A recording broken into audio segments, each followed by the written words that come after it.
Oh yeah, we figured out a lot of stuff. Sitting here having our little conversations. Took us 30 videos to figure out that, turning off that that screen rotation, locking that. Yeah. Look at what we did. We just upgraded it was the co-host here. He whispered something in my ear the other day.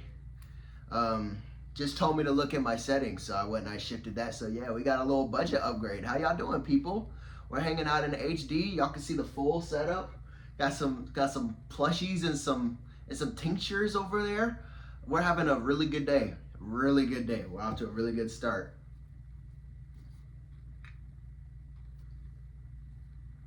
We're off to a really good start. I hope you guys are doing good. I hope you guys are taking care of yourselves. I hope you're hydrating properly. Water. I mean, not that elixir of misdeeds and wrongdoings over there and foolishness. I hope you guys are taking care of yourselves.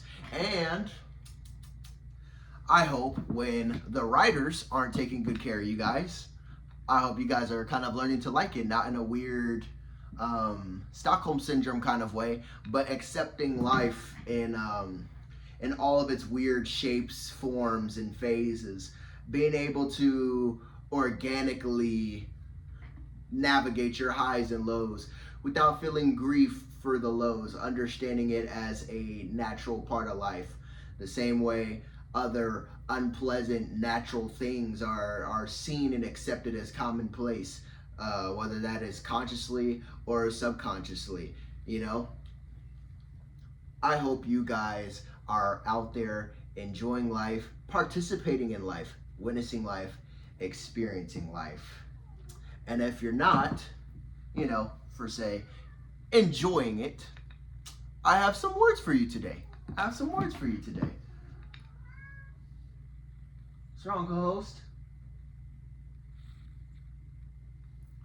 He's letting me know there's something going on over there, like something with the paneling and whatnot. So if the lights cut off in the middle of this video, he warned me about it. I just chose not to listen because delivering the message to you guys, I'm very passionate about that kind of stuff. I don't know if any of you guys have or really consider yourselves anime heads or anything like that, what kind of media you guys tune into on a daily basis, but what's wrong, co-host? I don't know if you guys engage in a lot of Japanese media, but it's the big 2-6, of course you do. I don't know if you guys are up to date on JoJo's Bizarre Adventure, but you're doing yourselves a huge disservice if you're not. Not just because the story is very engaging and presented in one of the most interesting formats I've seen, any art presented, but the philosophical sauce that I've gotten from consuming this media, it's a lot, and I feel like that's the main goal of what I want to share with you guys today. Very, very casual thing, but as you know, we're gonna take it to that level.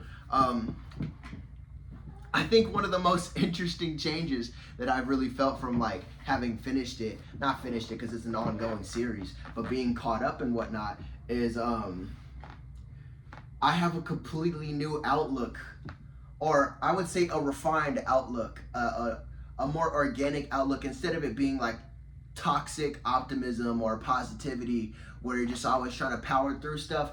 I feel like shit goes wrong all the time in that show. They don't call it JoJo's regular cruises and misdeeds. It's JoJo's Bizarre Adventure. There's always something going on. You hop in a plane, best believe that plane is gonna crash. You get on a train, best believe that train is getting hijacked. You get in a car, best believe. You get in a taxi, best believe your taxi cab driver is trying to kill you.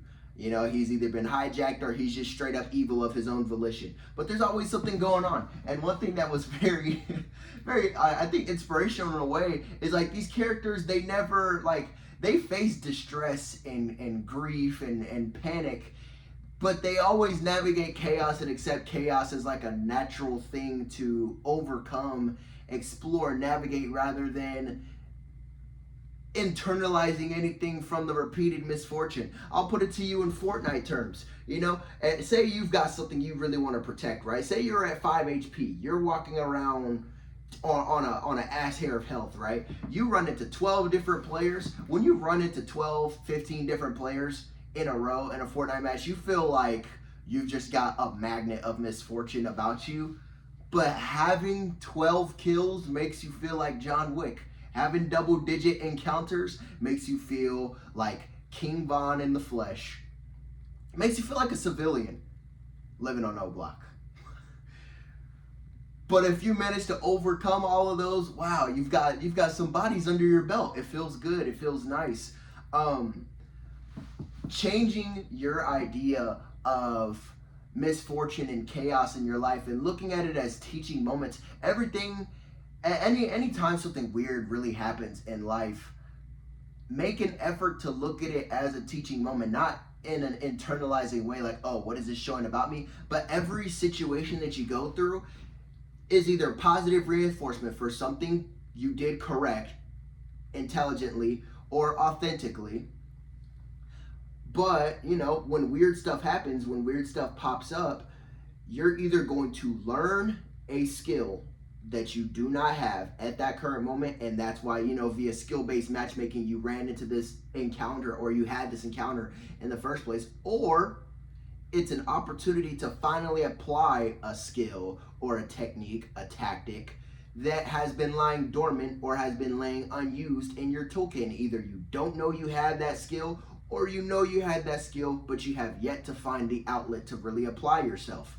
And I think that is that's something that's reflected a lot in, say like the typical anime format of people using their powers and stuff like that to fight evil. But looking at it just from my own like weird perspective, I want to say, not that it's like the most unique take on it or anything like that, but just how it presents to me given how I live my life and stuff. These abilities serve as an extension of self-mastery, So oftentimes somebody's character arc or their journey is tied to how intelligently or how cleverly they're able to use their abilities given whatever situation they find themselves in. What good or what benefit do you think can come to you if you start to approach your everyday life like that? These weird things that pop up in your life.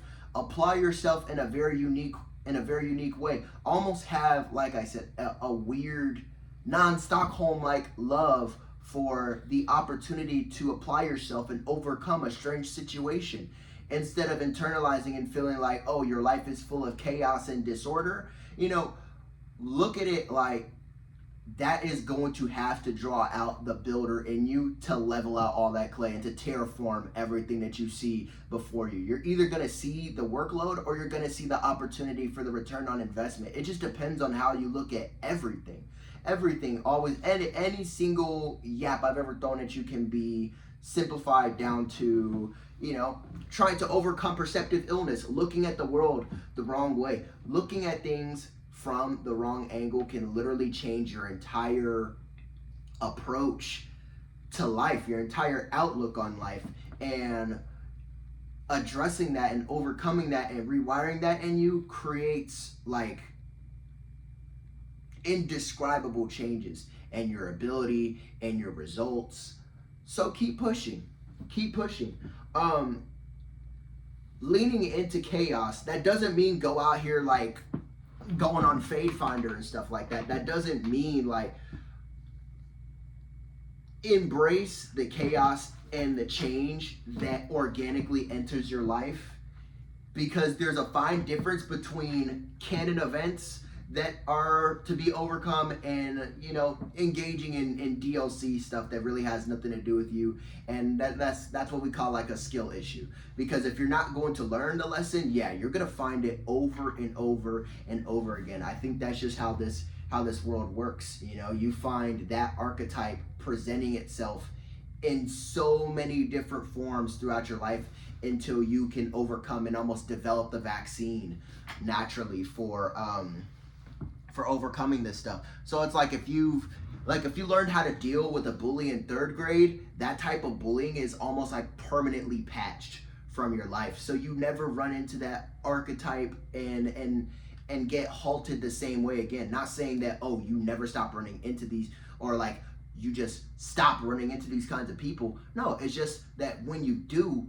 you already have the technique for overcoming it, so it's really not something that causes you grief and halts you the way it once did when you first encountered a situation like that. You know, reruns and stuff, it doesn't matter how big a fan you are of something. Once you've seen it, like there's no time and there's no experience quite like your first run through or your first playthrough of a game, your first time watching a movie. Those goosebumps don't come back because experience is gained from having the, like, it doesn't matter, you're sitting here playing Outlast. Once you know the turns and stuff, once you know the battery locations, you're fine to an extent. It can still be stressful, but there's a level of mastery there that had to be fought for and earned and kept and secured. That's how life is in general. Don't look at these situations like, you know, you're just caught in this never-ending storm and stuff. Life isn't supposed to be easy on us. We're supposed to be easy on us. And we're supposed to be easy on each other. We are the easiest part of life. Life is here to shake us up and fuck us up. Not fuck us over, but fuck us up so that we can learn the art of restoration, so that you can learn the science from the ground up of putting yourself back together after whatever encounters you have. The only grace we're supposed to get is the kindness and sincerity that we get from each other, fellow passengers, fellow students in this walk. We're supposed to be the grace and the breath of fresh air. I mean, nowadays, you know, back in the day, like your inner circle used to be your moment of reprieve from the outside chaos of the world. And nowadays, you know, it's almost like the exact opposite. People go outside because their home life is ass, or, you know, people engage in all kinds of stuff when they're trying to escape from their internal world. It used to be completely opposite. You used to have a rich internal world to be able to take a break from the way the external world works. But that's not necessarily my point. Having a positive relationship with transformative experiences is going to make you a way more whimsical person in life. I'm not going to say happy because it's not fun. It's not fun. But seeing it for the nutritional value it offers, seeing the enemy for the XP that they're worth if defeated, rather than the damage they can do if you don't got the sauce like that, it's going to turn you into a different kind of person, especially exploring this life. And the further you go and the more profound a person you want to become, that is going to come with embracing and conquering chaos. You know, it tears you up, but then ultimately it refines you. Like going to the gym and whatnot, you're destroying and you're tearing your muscles apart so that when they redevelop, they come back stronger. You have to break yourself down on fundamental levels. Life will never not be pushing you to your absolute fucking limit. It will never not be. But how many times, look back, how many times have you survived your end of the world moment? How many canon events have you survived? Instead of looking at, you know, the ratio or like the abundance of problems, just focus on getting a positive win-loss ratio out of it, because that's all that matters. You're not in control of the frequency of the battles you fight, but only the consistency of how often you win those battles. That's it. So keep on engaging, keep on interfacing with the world, stay positive, enjoy those bizarre adventures, people. Enjoy those bizarre adventures. Nothing ventured, nothing gained. When life is whooping your ass, that is initiation. That is a privilege, you know, because all of life is absolutely absurd. Feel a unique privilege from understanding that fact and understanding that truth on an intimate level, knowing that firsthand. You think the most prominent people in history got that way by just sitting there on the couch and having everything go right for them? Absolutely not. You learn to be a sailor by getting out there in the ocean. Nothing ventured, nothing gained. Keep learning, keep being brave. That's what rich character is for. To have an established baseline so you can return to that and refine that. That's what's being refined when you overcome these things. If you have no regulated sense of self, then yeah, all this shit like the inverse of all of this is you're just constantly led in and out of psychosis because you don't have a baseline that's being molded by these experiences. You have to have like a permanent, consistent sense of self to improve on and return back to and make changes to. Otherwise, yeah, it is all for naught, and that's when you get lost in the plot, because there is no positive change coming out of this. You're supposed to gain the experience and shed the experiences, recover from the memory, but retain the information that you had from that you received from surviving that encounter. Dust yourself off, get back out there, and look for some more fades. You're in the wrong part of the map if you stop running into enemies. Just putting it into video game terms for you. I could put it into a million different ways for you, but yeah, the ultimate truth, people, is, and so much peace comes from being grateful for your victories and being grateful for your battles. I'm not saying you have to sit here and get some weird mentality like being grateful for your losses. I'm not going to take it there. Be grateful for your battles. Be grateful for the opportunity to be challenged when it's healthy. Being able to recognize what chaos is canon and what is filler and unnecessary. Sometimes you need to stay your ass inside. Sometimes you need to get out there and get involved. Other times, yeah, the key is to stay your ass inside. Awesome. Mercury retrograde type beat. Not every beef is essential. Not every beef has a nutritional value to it. Not every hill is gonna make you a better climber. Some things out there, it is bullshit, but not all of it. Not all of it. Stay positive, people.